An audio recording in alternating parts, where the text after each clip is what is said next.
নির্বাচনের দিন যত ঘনিয়ে আসছে রাজনৈতিক কলহ যেন আসানসোল শিল্পাঞ্চলে আরও বাড়ছে। কোথাও দেখা যাচ্ছে যে ব্যানার ছিঁড়ে দেওয়া হচ্ছে বিভিন্ন রাজনৈতিক দলের, কোথাও অভিযোগ বিজেপির তো কোথাও আবার শাসক দলের।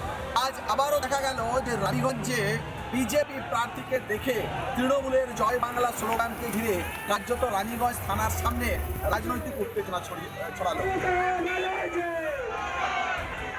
এভাবে তো রাজনীতি হয় না। কারণ আমি যদি মনে করি 1 ঘন্টার মধ্যে রামনবমীর 1 লাখ র্যালি যেরকম বেরিয়েছিল, যদি বেরোয় ওরা বাড়ানো জায়গা হবে। তো এভাবে অভদ্রতা আমি করে, আমি একটা ক্যান্ডিডেট, তার সামনে ওরা যেভাবে অভদ্রতা করছে, এটা 4 তারিখে ওদের কোথায় থাকে এই অভদ্রতা আমি সেটা দেখি। যদিও পরিস্থিতি নিয়ন্ত্রণেই রেখেছিল পুলিশ।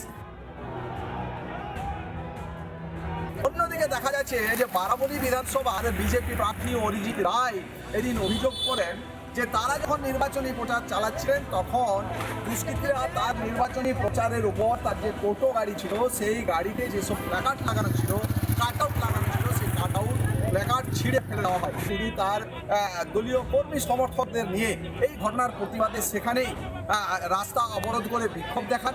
ঘটনার খবর পায় পুলিশ এবং পুলিশ ঘটনাস্থলে এসে পরিস্থিতি নিয়ন্ত্রণে আনে। ওইখানের কিছু দুষ্কৃতী এসে আমাদের প্রচারের যে ট্যাবলো গাড়ি সেখানে ভাঙচুর করে, ফ্ল্যাগ ফেস্টন ছিঁড়ে ফেলে এবং সেটা বাধা দিতে গেলে আমাদেরকে ওইখানে কার্যকর্তাদেরকে হ্যাকেল করা হয় এবং প্রচারে থাকা মহিলাদেরকেও হেনস্থা করা হয়েছে। প্রশাসনকে বলবো অবিলম্বে আজকের এই ঘটনায় যারা দুষ্কৃতী যাদেরকে দেখা যাচ্ছে ভিডিও ফুটেজে, তাদেরকে ইমিডিয়েট ব্যবস্থা গ্রহণ করুন। এবং নির্বাচন কমিশনকে বলবো যে যদি প্রার্থী প্রচারে এরকম অবস্থা হয় তাহলে ভোটের দিন মানুষ কীভাবে এইসব এলাকায় ভোট দেবে এবং কে বা কারা এই নির্বাচনী প্রচারের গাড়িতে হামলা চালিয়েছে, প্ল্যাকার্ড ছিঁড়ে ফেলেছে, তার খোঁজ চালানোর বা গ্রেপ্তার করার আশ্বাস দিলে সেই সময়কার মতো বিজেপির কর্মী সমর্থকরা অবরোধ তুলে নেয়। যদিও গোটা ঘটনায় রাজনৈতিক যে চাপানুতর, সেই চাপানুতর কিন্তু চলছে। আসানসোল থেকে বিজয় ব্যানার্জি, পাবলিক বাংলা।